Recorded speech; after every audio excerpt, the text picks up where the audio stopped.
Chapter 5, Sniper Craft. Guerrilla Sniper Craft, Getting Weapons. A guerrilla sniper craft involves areas the traditional sniper never thinks about, but which are just as critical as the camouflage they use, the hide site they choose, and the weapon they shoot.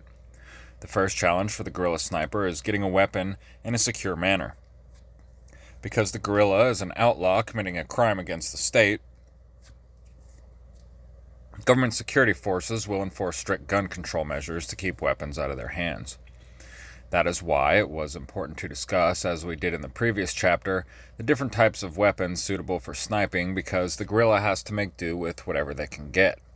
Let us take a look at what measures a government may take to limit the distribution of weapons in a country and how this gun control affects the guerrilla. 1 year after the Jewish guerrillas were crushed in the Warsaw Ghetto, the Polish Home Army in Warsaw ignited their own uprising. The Polish resistance hoped to seize and hold Warsaw in order to link up with the surging Red Army clawing its way forward to the Polish capital. From August 1st until October 2nd, 1944, the Polish insurgents fought a brutal urban guerrilla war against the occupying Germans. Because the Home Army had a wider support base and was larger in size than the ghetto Jews, they secured more supplies and weapons for the fight. Even though the insurgents had relatively few weapons to start with, they were able to attack and capture enough surprise German garrisons to secure more arms. In this manner, the Home Army captured everything from Mauser K98 rifles to MP40 submachine guns to armored half-tracks and Panther heavy tanks. Also, the Home Army received some weapons through airdrops from British, American, and Russian aircraft, although these supply runs were costly to the Allies and the results were sporadic at best. The battlefield recovery of weapons, as Warsaw's insurgents were able to do, was beneficial from a security perspective because once the guerrillas had these guns, they were clean. They could not be traced back to a specific person. The guns could be traced to the police station or the military unit that was issued the guns, but the link in the evidence chain stopped there once the insurgents took off with their loot. Now, the government had no idea who had the guns. They were effectively laundered. While battlefield recovery of weapons can be a dangerous proposition, there are other less risky ways to get a firearm. One such method is to steal a firearm from a gun store, weapons depot, or private residence. It is certainly less risky to break and enter into a store or someone's house than it is to go toe-to-toe in a gun battle with the police or army. Breaking and entering can be made easier and involve no risk at all if the guerrillas have someone on the inside helping them. For example, a secret supporter of the IRA could legally buy a deer rifle and then arrange for its theft. When the IRA entered their supporter's house and took the weapon in the dead of night, complete with a broken window or other evidence of a break-in, the police had a hard time proving this was not a legitimate case of robbery. This way, the existing laws could be used to legally purchase a weapon and then illegally supply the guerrillas. As mentioned previously, guerrillas often work with black market arms dealers to get the weapons they need. This has the advantage of reducing the guerrillas' risk in some ways because the arms dealer is also committing an illegal act against the state. With an arms dealer, the guerrillas do not have to kill anybody or steal anything, all they need is money. It is up to the arms dealer to get the weapons in a secure, anonymous manner if they want to stay out of prison. However, the guerrillas must accept the risk that the arms dealer may be setting them up. If they are being set up, the guerrillas may be placed under surveillance by government security forces when they meet the dealer. Security forces can then follow the guerrillas from their meeting place with the dealer and track them back to their homes, safe houses, or bases.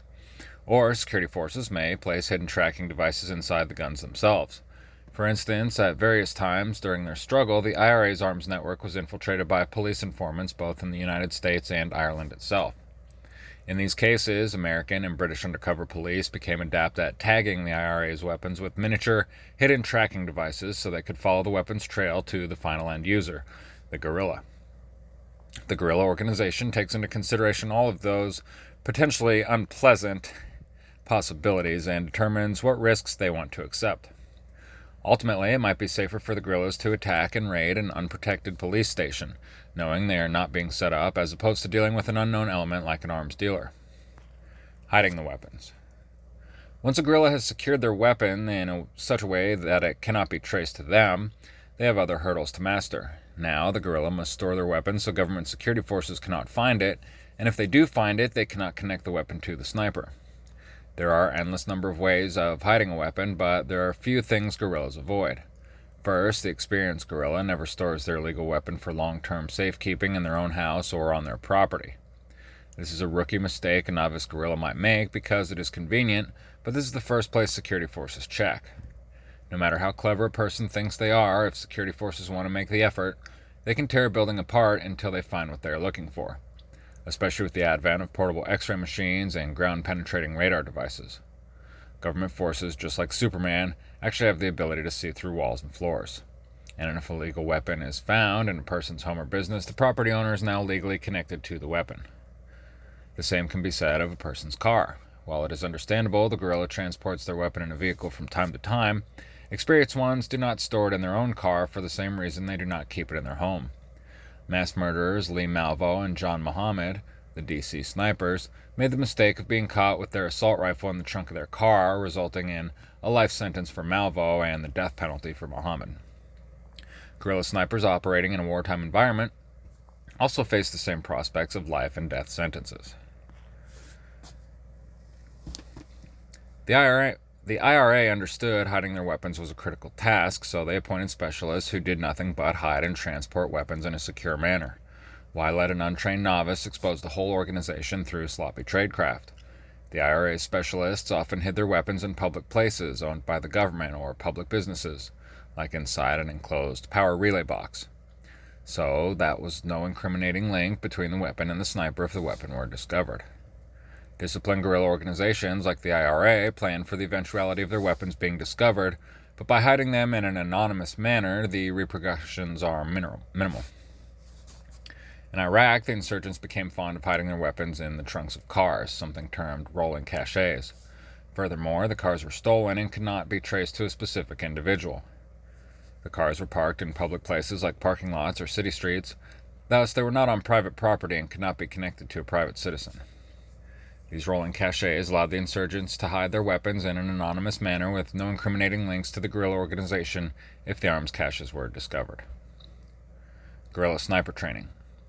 Once the guerrilla secures and hides their weapons anonymously, they still must train with it before they can conduct an attack. The guerrilla shooter may have to zero their weapon and test their ammunition, as well as practicing the fundamentals of effective shooting like proper trigger squeeze, breath control, sight picture, target alignment, and body positioning. Because of the combination of the security forces' control measures and an intrusive populace, sniper training must take place in a clandestine manner. Because sniper training in the cities is difficult does not mean it is impossible. With a little creativity, good sniper training can be conducted even in a sprawling city with millions of people living in close proximity to each other. One way guerrilla organizations get trained snipers into its ranks is through recruitment. If an organization can recruit someone who is already trained as a sniper in the police or military, they can bypass the lengthy and dangerous process of clandestine training. When the IRA stepped up its attacks in the late 1960s and early 1970s, they benefited from employing snipers who had already received training in the British military as British soldiers. Even Sean McSteofane, a senior IRA commander, received weapons training from the British Royal Air Force before he returned to civilian life. He took a course teaching the fundamentals of marksmanship and weapons handling while still a member of the British military. Even though Max Theophane was not an active member of the IRA at the time, he knew this training would come in handy in the future. If a guerrilla organization cannot recruit a trained sniper into the movement, then they can buy one. For years, the PLO graced the palms of foreign shooters who were imported into the occupied territories to bag unwary Israeli soldiers. Iraqi insurgents did the same, paying for the services of foreign snipers to work in Iraq as guns for hire, getting paid by the kill. The Chechen guerrilla movement also exploited the services of foreign snipers from the Baltics, the Ukraine, and from various Islamic groups throughout the Middle East who were paid good money to pick off Russian recruits. Open source training. If the guerrilla sniper cannot be hired or recruited, they can be taught the old-fashioned way. The first step in urban guerrilla sniper training is the same as a college student researching a term paper. An IRA member can go onto Amazon and buy Mark Lonsdale's Sniper, Counter Sniper to study the subject. A guerrilla in Ramadi, Iraq, can order Jack Coughlin's book, Shooter, from Barnes & Noble to learn exactly how American Marine snipers killed his fellow countrymen in the beginning of the war. A Chechen rebel can order Vasily Zaitsev's book, Notes of a Sniper, at notesofasniper.com and study urban sniper tactics from the great Russian master himself. To highlight the fact guerrilla snipers study available open sources, an Iraqi insurgent video released in late 2006 discussed some of their training methods. In the video, the insurgents revealed they copied passages from a book written by sniping expert and author John Plaster. According to them, the guerrillas bought Plaster's book, The Ultimate Sniper, and then took what they needed from his manual to train their own snipers. In response, John Plaster offered to download his chapter on counter-sniping for free.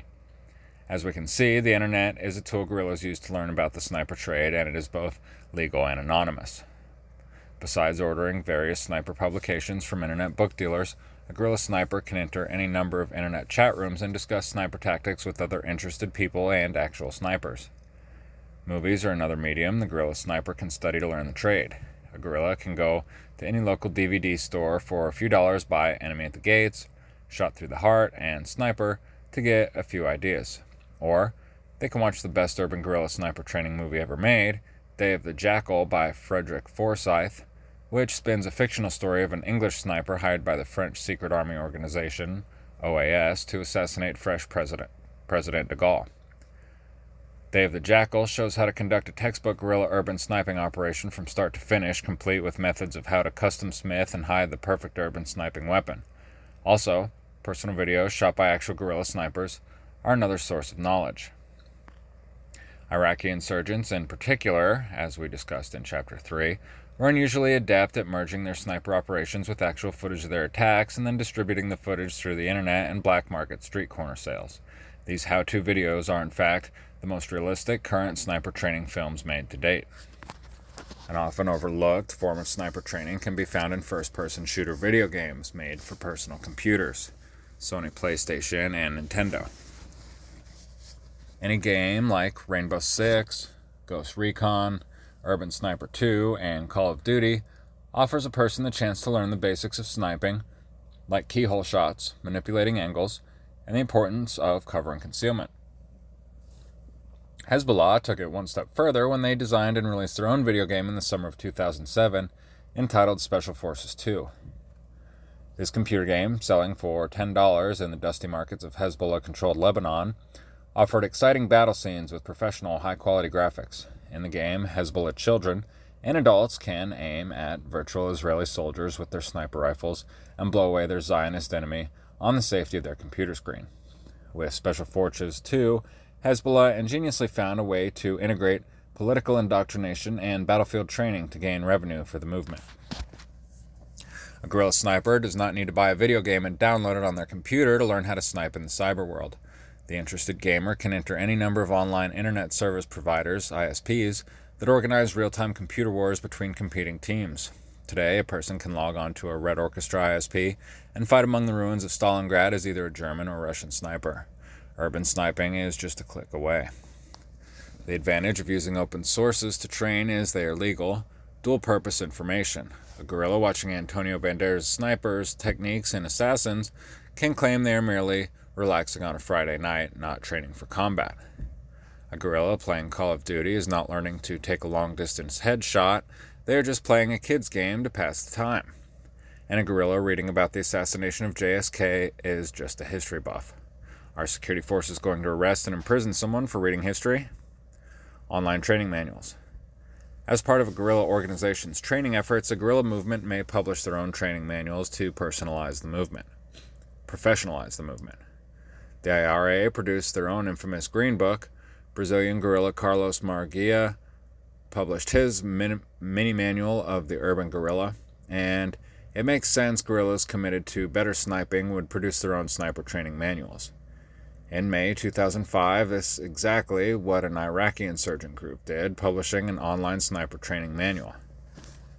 Importantly, this publication revealed a level of professionalism rarely attained by a guerrilla organization and shows how difficult it is to stop sniper training if the guerrilla movement is committed to it. What are the security forces going to do with an online site? Locate and shut down the website, just have another one pop up a day later on a different address in a different country? Safe houses. A common method of clandestine training is through one-on-one instruction in safe houses. In a safe house, a sniper instructor can train several students at a time on the basics of the trade using lectures, dry erase boards, and videos. Students can practice the fundamentals of marksmanship, all without firing a single shot. In any safe house, the students can put these fundamentals to the test with pellet guns, which are quiet, do not penetrate the surrounding walls, and allow the student to begin bridging the gap between theory and reality. Bosniak soldiers trapped in Sarajevo learned to become snipers in part from foreign instructors who volunteered to come in and teach them. Because the Bosniak government did not want UN forces or potential Serbian collaborators to know about the training, the sessions were held in secret at local safe houses. The sniper students took advantage of private buildings with large, sturdy basements so they could actually shoot their rifles in homemade indoor shooting ranges, all with close proximity to the populace. Even though the Serbians had the city surrounded and bombarded the Sarajevans daily, they did not stop the defenders from developing and training their own snipers in secret using a system of urban safe houses. Public and underground ranges. Why should the guerrilla sniper student try to hide when they can train in plain sight in any number of civilian sniper schools? It is easy to attend one of 1,000 marksmanship or sniper courses offered somewhere in the world. Beyond signing up for and attending recognized shooting courses, the guerrilla sniper can join a shooting club or go to a civilian rifle range to tune their skills in an open, legal manner. Think of the basic combat tactics to be learned at a hunting club. As the guerrilla shoots birds, hunts deer, and stalks wild boar, they are also maintaining their wartime skills. If the guerrilla organization has trouble finding a suitable range or club, they can create their own with a little money and a piece of open land or a warehouse. The guerrilla organization then forms their own gun or hunting club in order to train their members under the guise of a legitimate business. Honest civilians are encouraged to join these clubs to give the club a better cover, but guerrilla snipers go there and train free of charge. This is essentially what the French gun clubs in the late 1800s did. They provided a corps of trained guerrilla snipers, francs-tireurs, to fight the neighboring Prussians' inevitable invasion. True, the French gun enthusiasts openly practiced the art of target shooting when their country was at peace, but when their homeland was invaded, they used these same skills to pick off and harass the Prussians as they marched westward towards Paris. Although the Prussians surrendered, starved, and sacked the French capital in 1870 through 71, they never did solve the problem of the guerrilla marksmen who were the product of local civilian gun clubs. A different solution for live-fire shooting practice is going underground in sewer systems or basements. Shooting underground is a good idea because the surrounding earth absorbs the noise of the gunfire. Also, when underground, there is no chance of random security patrols or civilians coming by and stumbling upon the training. Essentially, the guerrilla organization creates their own range, mimicking the methods legitimate indoor ranges use to muffle the sound of gunfire. These ideas are not new, as the IRA used underground rifle ranges to hide their training, and Iraqi insurgents have used mattresses to absorb the sounds of their shooting. Guerrilla movements of all shades and stripes have taken advantage of the underworld to provide a secure living, training, travel space like the Warsaw Ghetto Jews in 1943, the Polish underground during the Warsaw Uprising in 1944, and the Chechen guerrillas when defending Grozny in the 1990s. Suppressed weapons. The suppressor is an invaluable training tool for the guerrilla sniper because it enables them to train covertly. Since the biggest problem with target shooting in a secure manner is the sound of gunshots, suppressors alleviate this problem. If the guerrilla is shooting underground in a basement or in a remote area just outside of town, suppressors allow the sniper to train without fear of discovery due to the sound of gunfire that can normally be heard for a mile in all directions. The tactical employment of suppressors is discussed in depth in the following chapter. Guerrilla safe havens. The urban guerrilla can solve most of the problems associated with hiding from enemy security forces and civilian informants if they can secure an urban safe haven. For example, when Iraqi insurgents took control of Fallujah from April to November 2004, they secured one giant urban training facility. The insurgents were free to train when and where they wanted to. As long as the guerrillas took security precautions from aerial surveillance, they could run ranges and conduct practical shooting exercises anywhere in the city. More importantly, insurgent snipers could use their control of the city to dominate their unhindered urban sniping training with preparation for future coalition attacks.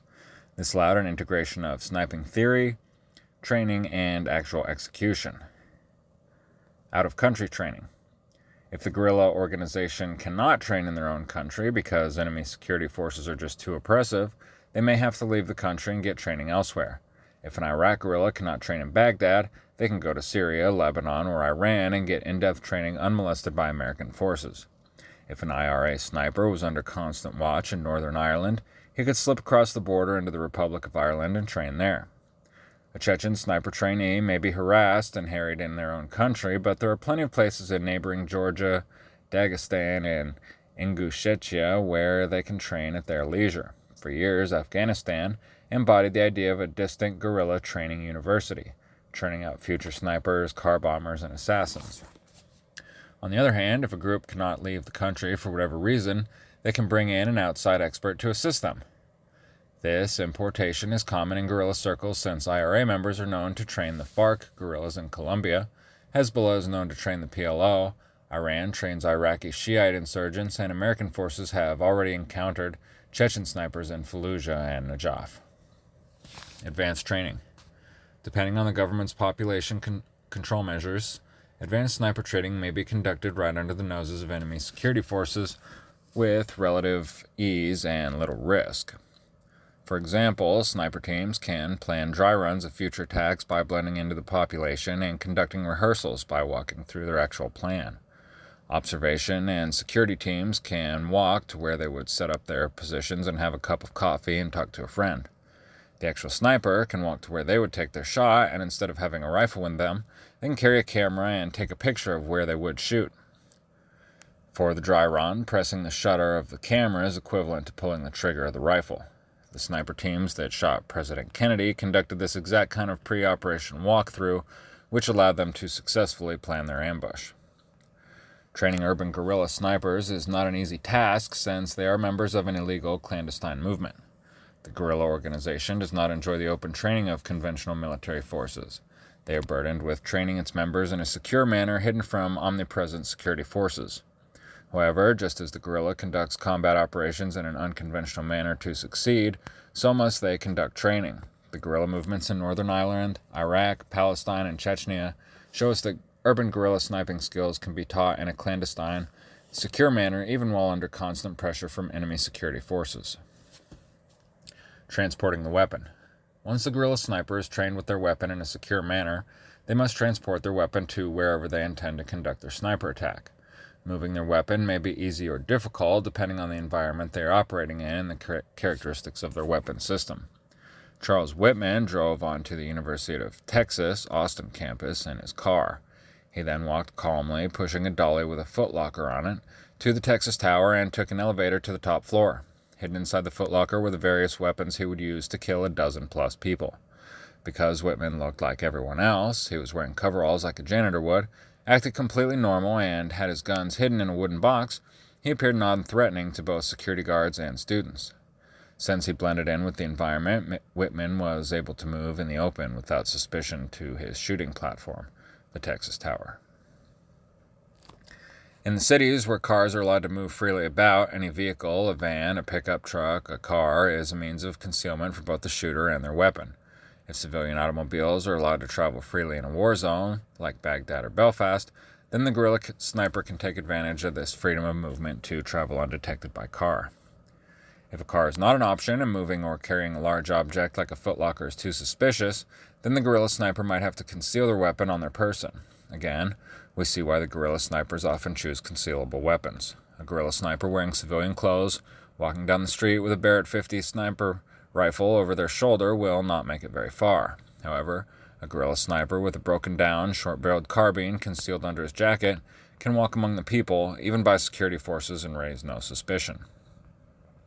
It is important to note a guerrilla sniper does not necessarily have to hide their movement to their place of attack, but they do have to conceal their weapon system.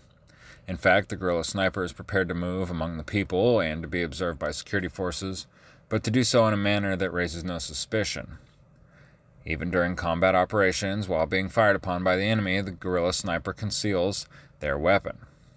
They do this because the sniper understands enemy security forces operate under certain rules of engagement, and it is illegal for them to shoot unarmed civilians. However, if these security forces see someone in civilian clothes holding a rifle in their hands, they are dead. If these same security forces see someone with no visible weapon, even if they suspect the person is an enemy combatant, they will most likely not shoot, or at least delay their shot until they can get more information. Either way, the guerrilla buys a little more time. Depending on the situation, a guerrilla sniper may choose not to conceal their weapon and may choose not to be in civilian clothes. In this manner, the guerrilla sniper chooses to operate in a completely legal manner in accordance with the laws of land warfare. However, the guerrilla organization can still take measures to ensure their security and ensure they are not detected as they move to their sniper platform. In Northern Ireland, Chechnya, and Lebanon, guerrilla forces employed a series of lookouts to help move their snipers into position. With this method, the guerrilla organization established a series of surveillance positions, all the way to the target area to look for the enemy and warn the sniper of any threats. If the lookouts, who might be anyone from school children to taxi drivers, saw anything suspicious, they made a call and the attack was called off. If the lookouts gave the all clear, the sniper could move safely to their target. Another successful method to get the weapon and the shooter safely to the target area is to move them separately. For example, if a Christian sniper in Beirut wanted to shoot at Hezbollah militiamen from a certain building, they could do so discreetly. The Christian snipers group could move the weapon to the building at night, several days before the actual attack, and hide the rifle inside the building. Then the sniper could move to the building, weapons free, in case they were searched at a checkpoint, and enter the building without any incriminating evidence on their person. Then the sniper would recover the weapon, make the shot, put the weapon back in its hiding place, and leave the building evidence-free. Choosing a shooting platform. The guerrilla sniper chooses their platform based on what their target is and where it is. In most circumstances, the guerrilla sniper knows the specific characteristics of their target beforehand because security forces wear a uniform, so they are easily identified as a target, and they are predictable while manning their vehicle checkpoint, outposts, guard towers, and observation points, and conduct their regular security patrols. Consequently, when a guerrilla sniper targets a static vehicle checkpoint, they had ample time to study their target, like a homework project. Some snipers spend days, weeks, or even months studying a particular checkpoint. Over the course of time, the sniper studies the checkpoint's habits, patterns, security measures, level of alertness, rotation schedule, and the like. After the sniper identifies the checkpoint's weaknesses, they construct a plan to exploit these weaknesses. The sniper's plan takes into consideration the range of their weapon system and the shooter's own ability. There may be a great shooting platform located 500 meters away from a target, but the sniper firing an AK-47 may only be to hit their target at 300 meters. The sniper then selects the best shooting platform within his 300-meter radius from the target. Once they're within their range, several more elements are weighed. One consideration is the need to maintain an anonymity. If the shooter fires from an abandoned or unoccupied building, a favorite tactic of Chechen snipers in Grozny, they will be alone when they make their shot. Or if the shooter can fire from a public facility like a parking garage, then security forces will be unable to connect the firing platform to the shooter since the government or a private company owns the parking garage. No matter what choice the shooter makes, they strive to achieve relative isolation when they make their shot. This means when the shooter pulls the trigger, they are isolated from any potential eyewitnesses. A shooter can achieve this isolation by firing, for example, from an apartment. There may be people all around the sniper in adjacent apartments, but as long as no one is physically with the sniper when they make their shot, they are anonymous. The shooter also takes into consideration any urban obstacles near the target. If the sniper places an obstacle between them and their target, then the target will have a difficult time reacting effectively, thus aiding the sniper's escape. For instance, the Miljacka River runs east to west down the center of Sarajevo, dividing the city into southern and northern halves. From the southern side of the city, Serbian Bosnian snipers fired across the river at Sarajevo's civilians, the Bosniak armed forces, and the UN's own troops with little fear of retribution. While Sarajevo is just one example, any large city has a multitude of obstacles like bridges, overpasses, elevated highways, and row buildings that can be used as a physical barrier to prevent government security forces from getting to the sniper. The sniper can make the security force's job difficult or even impossible if they use position overload and split the seams when choosing a shooting platform. What is meant by position overload is that the sniper intentionally fires from an area with many potential firing positions. So firing from the top of a mosque tower is not a good spot because it is an obvious location with few actual firing positions. However, firing from a massive building like the Holiday in Beirut offers positional overload. because in the Holiday Inn there are hundreds of individual loopholes and sniper ports from which a sniper could shoot from, and reacting security forces will be unable to narrow down the exact location quickly, if at all. Splitting the seams means a sniper fires from a position where security forces are unable to backtrack the sniper's firing azimuth. In order to split the seams, the sniper chooses a location like a building that is adjacent to or in line with another building. This technique works best when a sniper fires at an angle down a parallel street towards the target.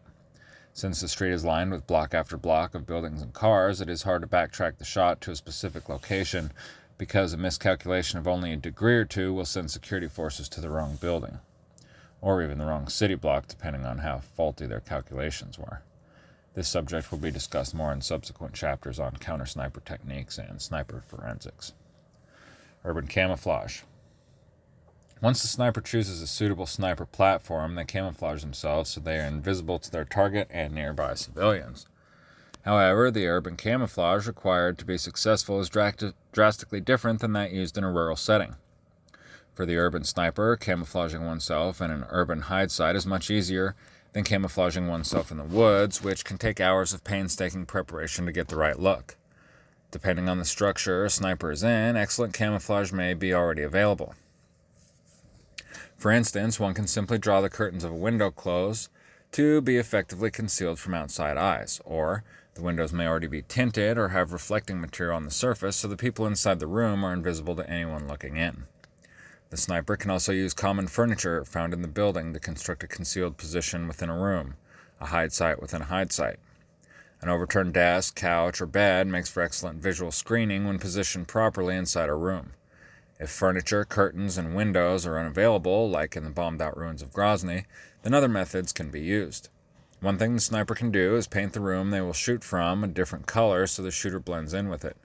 It would take two people armed with paint cans and rollers less than 10 minutes to paint the interior of a room a more subdued color that matches the shooter's clothing, or the shooter can match their clothing with the room's interior to get a better color blend.